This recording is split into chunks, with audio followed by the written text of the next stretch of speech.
کہ जब पैगंबरों से ज़मीनों ने वफ़ा नहीं की, तो हम क्या कोई ऐसे खुदा थे कि हम अपने घर में रहते हैं, हमने तो हिजरतें करनी थी। तो जो हिजरतें हैं ये बेज़मीन होती हैं, इनकी कोई ज़मीन नहीं होती, इनको अपनी ज़मीन बनानी होती है। हिजरतें बेमकीन होती हैं, जो जितनी देर आप हिजरत में रहते हैं ना, आप मकीन नहीं होते। आप किसी जगह पर क़याम नहीं कर सकते, आप किसी जगह पर रुक नहीं सकते, वो सफ़र ही सफ़र होता है। आप जहाँ पर आराम के लिए रुक भी जाएँ, वो भी सफ़र ही होता है। जब तक आप उस मंज़िल तक ना पहुँच जाएँ, एक बेमकीनी की कैफ़ियत रहती है। ज़ात में गूँजती हुई रमज़ें हिजरतों की रहीन होती हैं।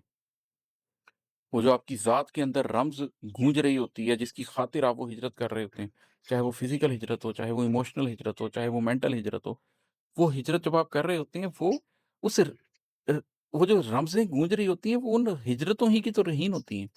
उन हिजरतों ने ही ने तो उनको अपने पास रहन रखा होता है, उसी की वजह से तो आपके अंदर वो रम्ज़ गूँज रही होती है, उसकी वजह से तो आपके अंदर वो तड़प पैदा हो रही होती है कि आप एक ऐसे बेज़मीन, एक ऐसे बेमकीन सफ़र पे निकल जाते हैं।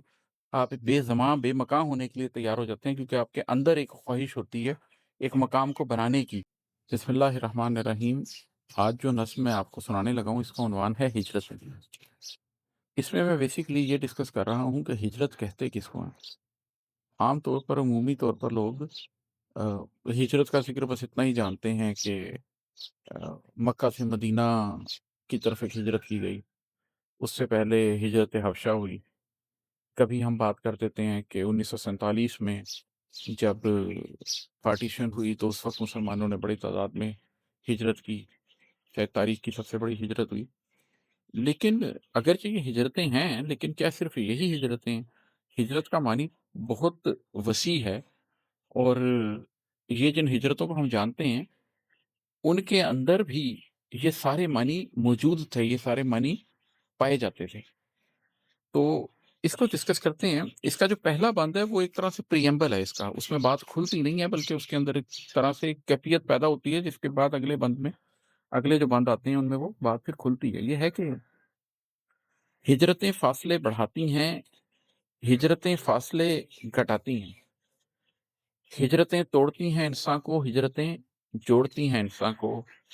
हिजरतें दर्द दिल से चलती हैं, हिजरतें राज़-ए-कुन से मिलती हैं। कि जो हिजरतें हैं ये फ़ासले बढ़ाती भी हैं। आप जिस मकाम पर होते हैं या जिस सोच में होते हैं या जिस जज़्बे में होते हैं, उसके साथ आपको उस मकाम, उस सोच, उस जज़्बे से उखेड़ कर कहीं और ले जाती हैं, आपके फ़ासले बढ़ा देती हैं। लेकिन हिजरतें फ़ासले घटाती भी हैं। आप जिस मकाम पर जाना चाहते हैं, जिस सोच पर जाना चाहते हैं, जिस जज़्बे पे जाना चाहते हैं, हिजरतें आपको वहाँ तक ले जाती हैं। हिजरतें तोड़ती हैं इंसान को। हिजरत आसान नहीं है, जो हिजरत करता है वो शख्स, उसकी ज़ात पूरी एक तरह से रीज़ा-रीज़ा हो जाती है, अपने आप को उखेड़ के कहीं और फँसाना आसान नहीं होता है, इंसान टूट जाता है। हिजरतें जोड़ती हैं इंसान को, लेकिन इंसानों को जो चीज़ जोड़ती है, जो चीज़ उनकी तश्कील-ए-नौ करती है, वो भी हिजरत ही है। हिजरतें लोगों को कैसे तोड़ती हैं, आप ज़रा कभी अभी भी वो लोग ज़िंदा हैं जिन्होंने 1947 की हिजरत की है, उनसे बैठकर पूछें, उनसे डिस्कस करें कि उस हिजरत ने क्या-क्या तोड़ा? उन्होंने लोगों को कैसे खोया, मालो-अमवाल किस तरीके से खोए, सख्तियाँ किस तरीके से बर्दाश्त की, वो आपको टूटने की दास्तान सुनाएँगे।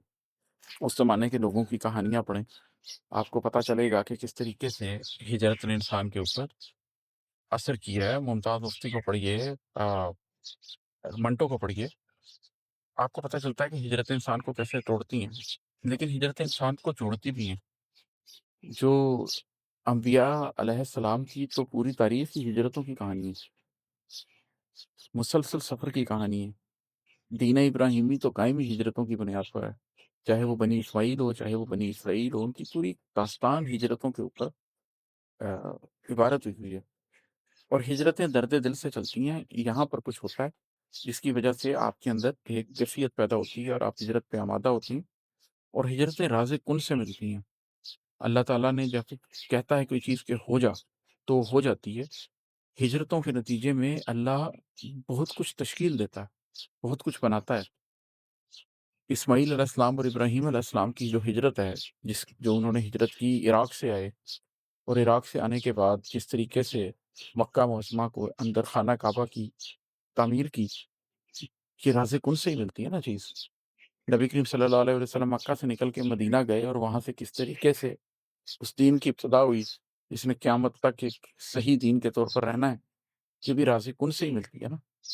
اور ہم نے جو ہجرت 1947 میں کی اس کا حق ہم ادا کر رہے ہیں یا نہیں ادا کر رہے، اور وہ کسی راز سے ملتی ہے یا نہیں ملتی، یہ بھی ایک ڈبیٹ ہے، اس پہ پھر کبھی بات کریں گے۔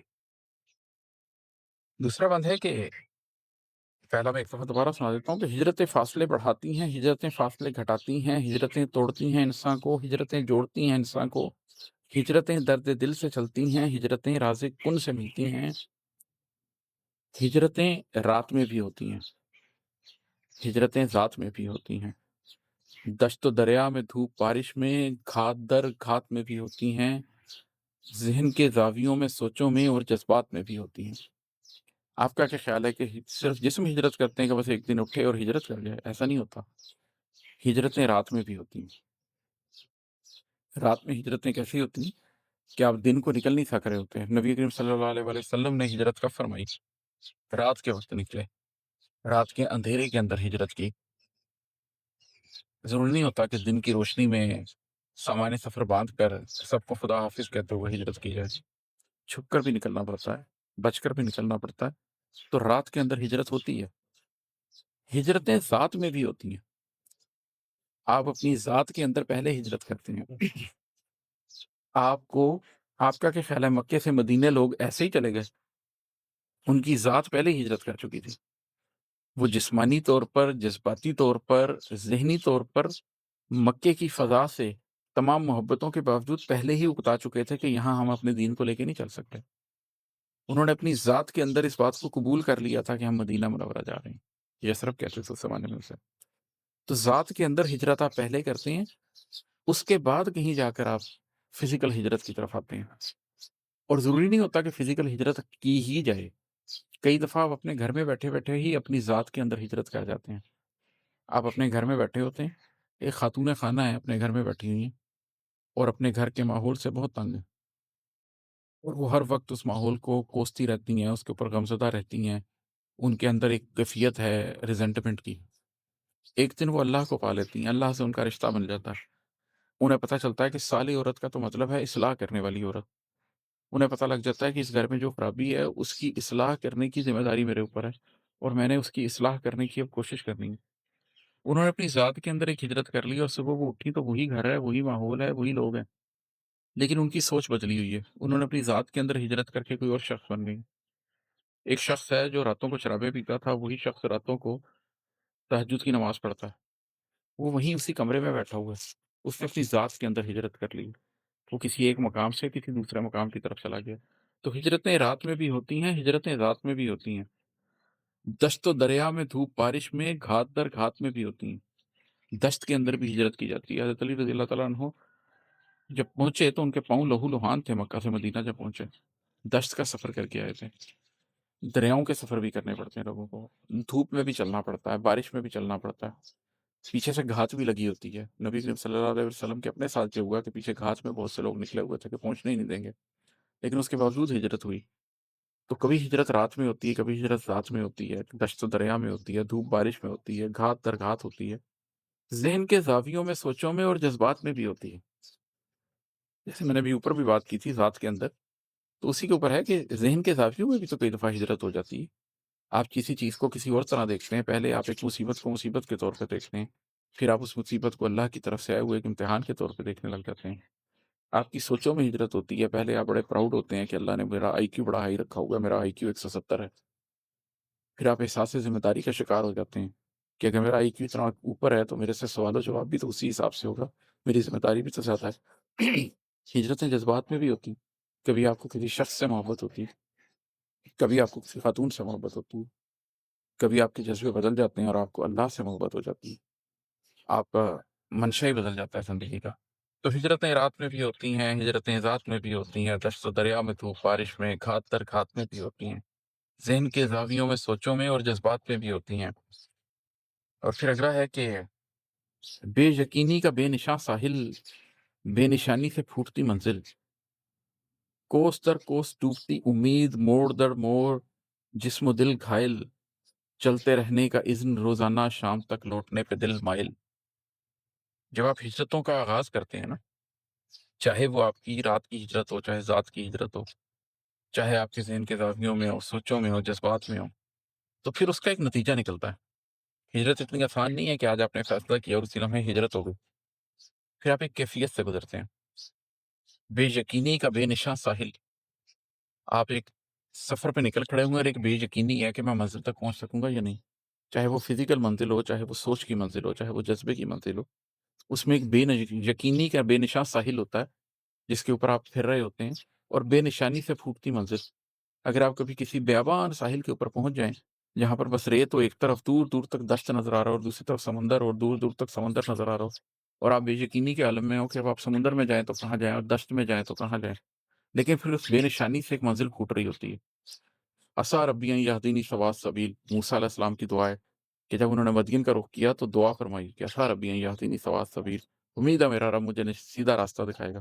معلوم نہیں تھا مدین جائیں گے تو کیا ملے گا، کیا ہوگا، کیسے ہوگا، وہاں پر اتنے سال گزر جائیں گے، وہاں پر شادی ہوگی، واپس آئیں گے تو کوہ طور کے اوپر اللہ کلام کرے گا، نہیں جانتے، لیکن بس ایک امید پر پھر ایک طرف انسان منہ کرتا ہے اور کہتا ہے امید ہے میرا رب مجھے سیدھا راستہ دکھائے گا۔ تو بے یقینی کے بے نشان ساحل پہ کھڑے ہو کر اس بے نشانی سے بھی ایک منزل پھوٹتی ہوئی نظر آتی ہے، کوس در کوس ڈوبتی امید۔ پھر انسان چلتا ہے تو ہر کوس پر اس کی امید ڈوبتی ہے، ہر تھوڑا سا چلنے کے بعد اس کو محسوس ہوتا ہے کہ چل تو پڑا ہوں اس راستے پہ، لیکن آخر منزل کب آئے گی؟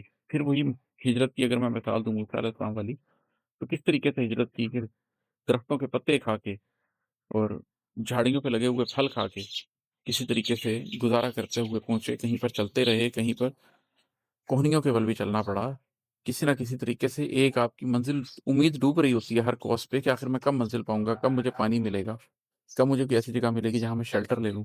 موڑ در موڑ جسم و دل گھائل، اور پھر ایسے رستے پر جب آپ جا رہے ہوتے ہیں تو ہر موڑ کے اوپر آپ کا جسم اور دل گھائل ہو رہا ہوتا ہے، جسم کے اوپر بھی زخم لگ رہے ہوتے ہیں، دل پہ بھی زخم لگ رہے ہوتے ہیں، اللہ سے آپ پوچھ رہے ہوتے ہیں کہ اللہ میرے لیے کیا راستہ ہے، مجھے کہیں لے جا۔ چلتے رہنے کا اذن روزانہ، شام تک لوٹنے پہ دل مائل۔ روز صبح آپ ہمت کرتے ہیں، سو کر اٹھتے ہیں تو کہ میں چلوں گا، روزانہ اذن کرتے ہیں کہ نہیں میں آج بھی چلوں گا، ابھی بھی ہمت کروں گا، ابھی بھی آگے جانا ہے، لیکن شام تک آپ کی یہ حالت ہو جاتی ہے کہ آپ کا دل جو ہے مائل ہوتا ہے کہ میں پلٹ جاؤں، شاید آگے کچھ نہیں ہے، شاید کسی اور طرف کوئی راستہ نہیں جائے۔ تو ہجرتوں کے اندر چاہے آپ جس بھی طرح کی ہجرت کر رہے ہو، یہ مقامات آتے ہیں اور ان مقامات پر اس قسم کی کیفیات سے آپ گزرتے ہیں۔ اس کی وجہ کیا ہے؟ ہجرتیں بے زمین ہوتی ہیں، ہجرتیں بے مکین ہوتی ہیں، ذات میں گونجتی ہوئی رمزیں ہجرتوں کی رہین ہوتی ہیں، ہجرتوں کے دکھوں کے ماخذ کی ہجرتیں ہی امین ہوتی ہیں۔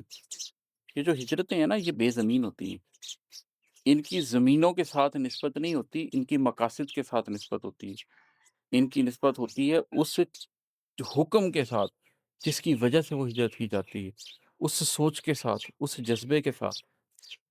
افتخار علی صاحب کا ایک بڑا خوبصورت شعر ہے کہ پیمبروں سے زمینیں وفا نہیں کرتی، پیمبروں سے زمینیں وفا نہیں کرتی، ہم ایسے کون خدا تھے کہ اپنے گھر رہتے، کہ جب پیغمبروں سے زمینوں نے وفا نہیں کی تو ہم کیا کوئی ایسے خدا تھے کہ ہم اپنے گھر میں رہتے، ہم نے تو ہجرتیں کرنی تھی۔ تو جو ہجرتیں ہیں یہ بے زمین ہوتی ہیں، ان کی کوئی زمین نہیں ہوتی، ان کو اپنی زمین بنانی ہوتی ہے۔ ہجرتیں بے مکین ہوتی ہیں، جو جتنی دیر آپ ہجرت میں رہتے ہیں نا آپ مکین نہیں ہوتے، آپ کسی جگہ پر قیام نہیں کر سکتے، آپ کسی جگہ پر رک نہیں سکتے، وہ سفر ہی سفر ہوتا ہے۔ آپ جہاں پر آرام کے لیے رک بھی جائیں وہ بھی سفر ہی ہوتا ہے، جب تک آپ اس منزل تک نہ پہنچ جائیں ایک بے مکینی کی کیفیت رہتی ہے۔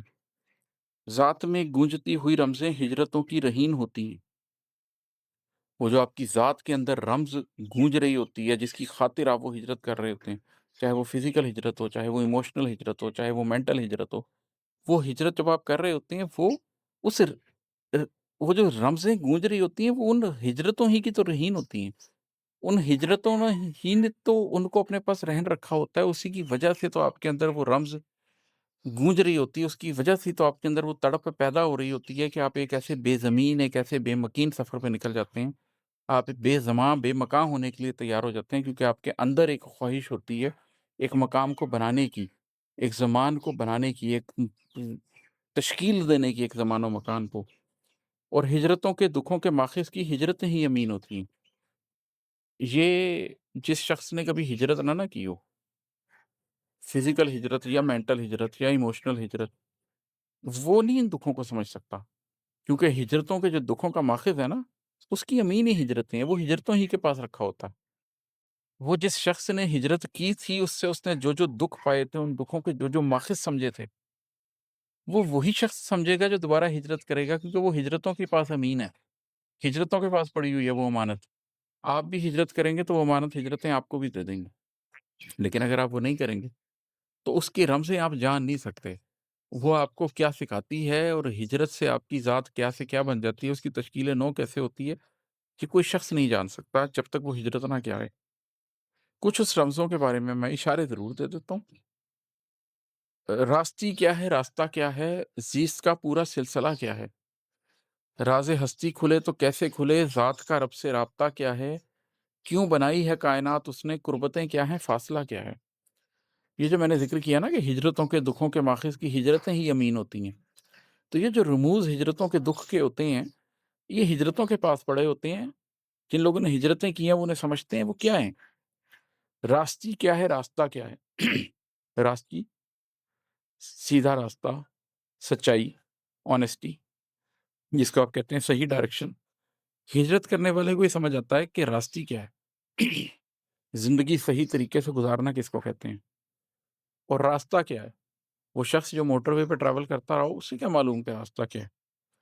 जिसने रेगिज़ारों के अंदर रास्ता तलाश किया हो, जिसने जंगलों में रास्ता तलाश किया हो, जिसने दश्त में रास्ता तलाश किया हो, जिसने पामाल ज़मीनों को छोड़कर नए रास्तों की तश्कील की हो, रास्ते को तो वही समझता है, वही जानता है कि रास्ते बनते कैसे हैं, उनकी तश्कील कैसे होती है। तो हिजरतें ही हमें सिखाती हैं कि रास्ते क्या है, हिजरतें ही हमें सिखाती हैं रास्ता क्या है, ज़ीस्त का पूरा सिलसिला क्या है। ये जो अल्लाह ने कायनात बनाई है, जो पूरी दुनिया बनाई है, इसका पूरा सिलसिला है क्या?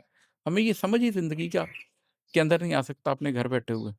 जब हम हिजरत करते हैं अपने दिलो-दिमाग में या फ़िज़िकली, तो ही तो हमें ज़ीस्त का ये पूरा सिलसिला समझ आता है। सुन्नत-ए-अंबिया पे चलते हुए पता चलता है कि ज़ीस्त की हकीकत क्या है, ज़िंदगी है क्या? राज़े हस्ती खुले तो कैसे खुले, ज़ात का रब से राब्ता क्या है? अपने घर बैठे-बैठे राज़े हस्ती खुल जाएगा। अपने बेडरूमों में बैठे-बैठे राज़े हस्ती खुल जाएगा। ऐसे नहीं होता। राज़े हस्ती खोलना है तो फिर आपको बनवास तो लेना पड़ता है। फिर आपको मदीन के कुछ साल तो गुज़ारने पड़ते हैं। फिर आपको सेल्फ सेक्लूज़न के अंदर कुछ अरसे के लिए तो जाना पड़ता है। रहबानियत नहीं है इस्लाम में, लेकिन थोड़े अरसे के लिए, कुछ अरसे के लिए अपने आप को सेक्लूडेड करके अपनी ज़ात के ऊपर काम तो करना पड़ता है, उसके बगैर तो राज़ हस्ती खुलती नहीं है। ये तो हिजरत का ख़ासा है कि आप अपनी ज़ात के साथ टाइम सफ़र करते हैं, तकलीफ़ के अंदर। और ज़ात का रब से राब्ता क्या है? दुनिया के अंदर आप सो के हैं कि मैं मुवाहिद हूँ, लेकिन दुनिया में एक बड़ा सपोर्ट नेटवर्क होता है। आप बीमार हों तो कोई अस्पताल ले जाने वाला होता है, आप मर जाएँ तो कोई आपको दफ़नाने वाला होता है। मॉडर्न मुआशरे के अंदर तो आपको यूटिलिटीज़ के नाम पे आपके घर के अंदर बहुत सी फैसिलिटीज़ दी जाती हैं। आपके पास बड़ा कुछ होता है। लेकिन जब आपके पास कुछ भी ना हो, जब आप हिजरत के आलम में हो, तो फिर आपके पास रब के अलावा कुछ भी नहीं होता। तो राज़े हस्ती वहीं खुलते हैं, ज़ात का जो रब से राब्ता है वो ही वहीं खुलता है। क्यों बनाई है कायनात उसने, कुर्बतें क्या हैं, फ़ासला क्या है? उसने कुन कहा क्यों था, ये कायनात बनाई क्यों थी? पुकारा क्यों था इंसान को कि आओ और मुझे ढूँढो? हिजरत की है ना ये भी। और वो कुर्बत क्या है जो अल्लाह के साथ होती है कि वो शाहरग से भी करीब है। और वो फ़ासला क्या है जो अल्लाह के साथ होता है कि हम इस दुनिया में गुज़ारते हुए सारी ज़िंदगी उसको पा ही नहीं सकते। और जिस मंज़िल तक जाना चाहते हैं हम हिजरत के अंदर, उसके साथ हमारा क्या कुर्बत है, उसके साथ हमारी क्या मोहब्बत है, क्या ताल्लुक है कि हम उस तक पहुँच सकें? और वो क्या फ़ासला है जो हमसे मापा नहीं जा रहा। तो हिजरतों के दुखों के माखिज़ की हिजरतें ही अमीन होती हैं। वो रास्ते का बताती हैं, रास्ता बताती हैं, चीज़ का पूरा सिलसिला बताती हैं, राज़ हस्ती बताती हैं, रब के साथ राब्ता बनाती हैं, कायनात के राज़ खोलती हैं, कुर्बतों के, फ़ासलों के राज़ खोलती हैं। और फिर आखिर में 2 बंद हैं कि हिजरतें इब्तिदाई गम भी हैं, हिजरतों में बहुत से नम भी हैं। हिजरतों की वजह से खुशियाँ हैं, हिजरतें इंतहाए गम भी हैं, हिजरतों का शऊर मिलने से कल्ब में दो जहान ज़म भी हैं। कि हिजरत से ही तो इब्तिदाई गम होती है, सुकून से आप अपने घर में बैठे होते हैं। फिर आपको एक दफ़ा आपके दिल के अंदर जोत जगती है। मैं फिर वही बात कहूँगा कि पहले आपका दिलो-दिमाग हिजरत करता है, जिस्म बहुत बाद में हिजरत करता है। दिलो-दिमाग की हिजरत के बगैर जिस्म हिजरत नहीं कर सकता। वो भागा तो फिर सकता है कि पीछे लग गए बवाली तो वो भाग पड़ा, लेकिन वो अपनी जान बचाने के लिए भाग रहा है, वो हिजरत नहीं कर रहा। हिजरत तब करता है वो जब वो अपनी सोच के साथ, अपने ज़हन के अंदर, अपने जिस्मों के अंदर एक तब्दीली महसूस करता है और फैसला करता है कि मैं जिस मुकाम पर हूँ, चाहे वो ज़ाहिर का मुकाम है, चाहे वो बातिन का मुकाम है, मैं इस मुकाम को छोड़ के किसी और मुकाम पे जाना चाहता हूँ। तो हिजरत ही तो इब्तिदाई गम है, वहीं से तो गम का हकीकी आगाज़ होता है। हिजरतों में बहुत से नाम भी हैं। फिर वो हिजरत इब्तिदाई गम ही नहीं है, बल्कि वो हिजरत चलती है, फिर वो जो नम के रास्तों से आप गुज़रते हैं, आँसुओं की एक पूरी झड़ी लगती है, एक आँसुओं के पूरे सफ़र से गुज़रते हैं, वो भी हिजरतों की वजह से होता है। हिजरतों की वजह से खुशियाँ हैं, हिजरतें ही फिर आखिर में आपको बसाती भी हैं। मक्का में वो सब कुछ कभी भी नहीं हो सकता था जो मदीना में हुआ। हिंदुस्तान में वो सब कुछ कभी भी नहीं हो सकता था जितना सुकून से हम पाकिस्तान में रहते हैं। तो हिजरतों ही की वजह से खुशियाँ हैं, हिजरतें इंतहाई गम भी हैं। लेकिन जिसको समझ आ जाए कि मैंने ये हिजरत क्यों की थी और इसका मकसद क्या था, उसके लिए ये इंतहाई गम भी बन जाती है, क्योंकि उस हिजरत की फिर कीमत देनी होती है। बनी इसराइल ने उस हिजरत की कीमत नहीं दी, तो देखिए अल्लाह का उनके ऊपर किस तरीके से अताब आया। नबी करीम सल्लल्लाहु अलैहि वसल्लम के साथ जो लोग थे उन्होंने उस हिजरत की कीमत दी, तो देखिए मदीना से किस तरह की एक बुलंदी पैदा हुई। हमने भी 47 में एक हिजरत की, हमारे लिए भी एक लम्हा फ़िक्रिया है कि क्या हम उस हिजरत का हक़ अदा कर रहे हैं? और अगर हम हक़ अदा नहीं कर रहे, तो एक गम की इंतहा हमारे अंदर फूटनी चाहिए। और हिजरतों का शूर मिलने से क़ल्ब में दो जहान सम भी हैं। और आखिरी बात ये है कि अगर आपको हिजरतों का शूर मिल जाए, तो फिर दो जहान आपके क़ल्ब में ज़म हो जाते हैं। फिर आपको दुनिया की भी समझ आ जाती है और अगली दुनिया की भी समझ आ जाती है। फिर आप अनफुस को भी समझ जाते हैं और आप आफ़ाक़ को भी समझ जाते हैं। हिजरत वो चीज़ है जो आपको राज़-ए-कुन बता देती है, हिजरत वो चीज़ है जो आपको तश्कील-ए-ज़ात सिखा देती है, हिजरत वो चीज़ है जो आपको अनफुस को पढ़ना सिखा देती है, जो आपको आफ़ाक़ को पढ़ना सिखा देती है, जो आपकी ज़ात को वो बना देती है जिसके लिए अल्लाह ने आपको पैदा किया है। और आखिरी पन वो पहले वाला ही फंद है कि हिजरतें फ़ासले बढ़ाती हैं, हिजरतें फ़ासले घटाती हैं। हिजरतें तोड़ती हैं इंसान को, हिजरतें जोड़ती हैं इंसान को, हिजरतें दर्द दिल से चलती हैं, हिजरतें राज़े कुन से मिलती हैं। इंशाल्लाह फिर आपसे बात करूँगा। अस्सलाम वालेकुम।